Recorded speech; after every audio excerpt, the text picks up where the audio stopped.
সাবেক প্রধান নির্বাচন কমিশনার ডক্টর এটিএম শামসুল হুদা মারা গেছেন। শনিবার সকাল ৯টার দিকে গুলশানের নিজ বাসভবনে বার্ধক্যজনিত কারণে ৮২ বছর বয়সে তিনি ইন্তেকাল করেন। ইন্না লিল্লাহি ওয়া ইন্না ইলাইহি রাজিউন। তিনি স্ত্রী ও এক মেয়ে রেখে গেছেন। গুলশানে ইউনাইটেড হাসপাতালে তার মরদেহ রাখা হয়েছে। তার একমাত্র মেয়ে যুক্তরাষ্ট্র থেকে ৭ তারিখে দেশে ফিরলে মরহুমের জানাজা ও দাফনের বিষয়ে সিদ্ধান্ত হবে বলে জানা যায়।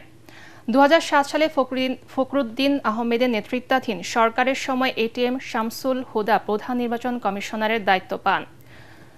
ওয়ার 11 সরকারের সময় ২০০৮ সালের ২৯ ডিসেম্বর অনুষ্ঠিত নবম সংসদ নির্বাচন পরিচালনা করেন এই সিএসি। আমেরিকাতে থাকেন, উনি আসছেন, উনি সোমবার দিন সকালে পৌঁছাবেন।